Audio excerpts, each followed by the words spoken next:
안녕하세요. 18.5도입니다. 김영란은 왜 엄마를 버리지 못하는 걸까 그 얘기 해보려고 합니다. 무창리에 도망오고 나서는 비밀이 들통이 나서 그럴 수 있지만 사실 예전부터 김영란은 엄마를 끊지 못했죠. 엄마로부터 괴롭힘을 당해서 카드 빚까지 쌓이게 되고요. 그 관계를 끊지 못하면서 나중에 엄마잖아 라고 그렇게 소리를 치던 대목이 나옵니다. 엄마도 어떻게 그럴 수 있어 라고 하는 외침이죠. 김영란은 엄마를 끊지 못합니다. 왜 그럴까요? 천성이 착하니까 그럴 수 있겠죠. 하지만 조금 더 깊이 들어가 보려고 합니다. 어릴 때 김영란은 아버지에게 잔인하게 학대를 받았었습니다. 꼬마 여자아이가 할 수 있는 게 없죠. 또 절대적인 관계를 갖고 있는 존재도 아버지와 엄마뿐인데 그 아버지가 학대를 하고 엄마가 외면을 한다면 절망뿐이죠. 생리대를 훔치려다 그만뒀었는데 그런 자신을 오해하고 소년원에 다녀오라고 하는 엄마입니다. 자신의 이름으로 카드 빚을 5억까지 지면서 자기가 키운 값이라고 하는 사람이죠. 지금은 가선형의 끈앞풀이 돼서 돈이 되는 쪽이 어딘지를 저울질하고 있습니다. 이건 성인인 김영란의 말이라기보다는 어린 김영란이 했던 말이라고 봐야 할 것 같습니다. 생각해보면 그렇죠. 어릴 때 아버지에게 맞고 있는데 엄마가 그냥 지나쳤다면 그건 2번 배신당한 겁니다. 한 번은 때린 아버지한테, 또 한 번은 구해주지 않은 엄마에게 배신당한 거죠. 폭력은 순간이지만 사실 외면당한 그 배신은 평생 가는 거 아닙니까? 왜냐하면 너는 도움받을 가치가 없어라고 하는 메시지가 그날 아이의 마음에 각인된 거잖아요. 김영란에게 엄마는 도와주지 않는 사람이 아닙니다. 도와줄 수 있었는데 외면한 사람이죠. 이 차이가 무척 큽니다. 그러니까 전자는 무능력한 문제겠지만 후자는 선택의 문제거든요. 그러면 아이가 본능적으로 알게 되겠죠. 엄마는 나를 안 도운 게 아니라 돕지 않기로 선택했구나. 자기 존재가 그렇게 느껴지는 거잖아요. 그런데 더 끔찍한 건 그 엄마가 지금도 여전히 양아치처럼 산다는 겁니다. 자기 욕망을 채우기 위해 딸의 신용을 담보로 그렇게 괴롭히죠. 그 빚을 갚느라고 김영란은 죽을 맛입니다. 어릴 때는 딸을 외면했고 지금은 딸의 인생을 볼모로 삼고 있습니다. 상처는 과거에만 있는 게 아니라는 거죠. 지금 이 순간에도 계속되고 있습니다. 김영란이 엄마를 끊지 못하는 이유는 단순히 과거 때문만이 아닙니다. 지금도 계속되는 피해 때문이겠죠. 그럼에도 엄마는 또 엄마입니다. 자, 요즘 세상을 보면 돈이 있어야 사람이죠. 이익이 없으면 관계도 없고요. 욕망이 윤리인 시대거든요. 착한 여자 부세미는 바로 이런 시대를 정면으로 보여주는 거죠.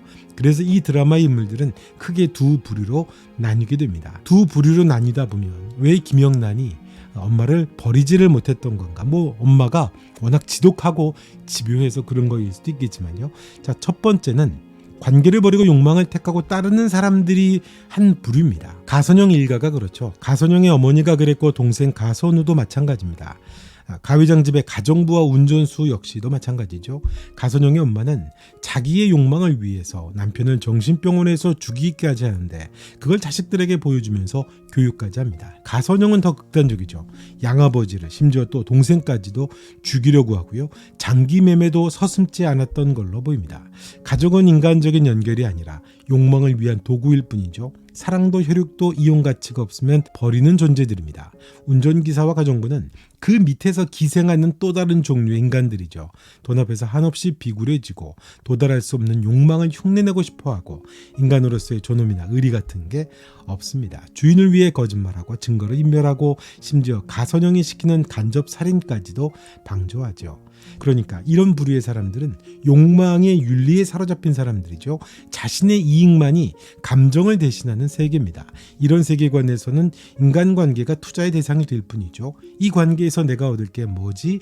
계산기를 두드리듯이 관계는 저울질만 필요할 뿐입니다. 사랑이나 우정, 심지어 부모-자식 관계도 손익계산서가 아주 중요한 그런 세태를 보여주는 인물들입니다. 2 번째는 관계를 끝까지 붙드는 사람들이죠. 착한 사람들이죠. 동민은 아내가 도망치고 혼자 남게 됐지만 아들을 지키며 살아갑니다. 경제적으로 힘들고 감정적으로도 무너질 수 있지만 아들만큼은 누구 못지않게 헌신적으로 사랑하고 포기하지 않죠.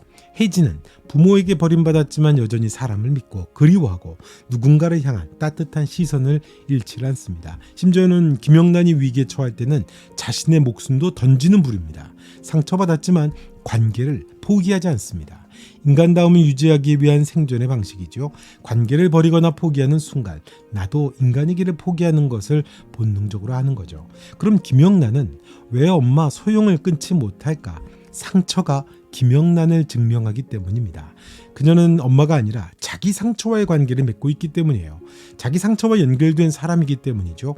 여전히 상처를 갖고 살아가는 것, 특히 어릴 때 학대받았던 기억과 상처를 갖고 살아가는 그 정체성, 그게 바로 김영란인 겁니다. 현재 진행형인 거죠.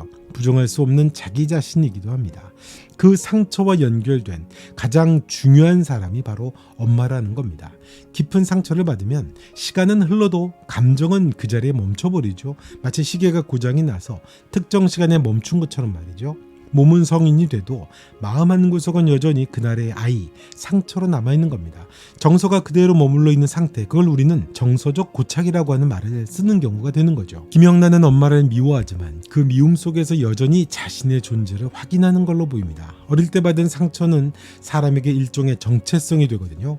나는 외면당했던 아이, 이 정체성이 너무 강하면 그 상처를 버리는 게 곧 자기 자신을 버리는 것처럼 느껴집니다. 벗어나기가 쉽지 않죠.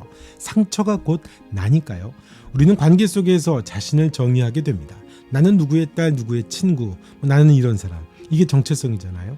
김영란이 엄마와의 관계를 끊지 못하는 이유는 이미 사랑이 아니라 김영란 개인의 존재의 증거가 되어버렸고 굳었기 때문이겠죠. 그녀는 엄마를 미워하면서도 그 미움이 자신을 증명해주는 유일한 감정이 된 겁니다. 거기에 빚까지 졌잖아요. 즉 김영란은 과거의 상처와 현재의 빚, 이 두 개의 사슬에 묶여 있는 겁니다. 그 관계가 단순히 감정적인 그런 게 아니고 구조적으로 끊을 수 없는 그런 얽힘이 되는 겁니다. 우리는 보통 사랑으로 사람과 연결된다고 생각할 수 있지만 사실 인간을 더 강하게 묶는 건 상처일 때가 많습니다. 상처는 단절보다 더 오래 가거든요. 왜냐하면 상처는 사라지지 않고 자꾸 다시 느껴지는 존재감이잖아요.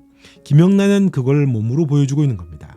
사랑으로 엄마에게 묶여있는 게 아니라 상처로 묶여있는 관계라고 하는 걸 말하는 거죠. 결국 김영란이 착하다고 하는 건 성격이 좋아서가 아닌 거죠. 그녀는 버리지를 못하는 겁니다. 왜냐하면 나도 엄마처럼 되지 않겠다라고 하는 내면의 두려움이 있기 때문입니다. 엄마가 자신을 외면했을 때 김영란은 엄마를 가장 무서운 존재로 인식했겠죠.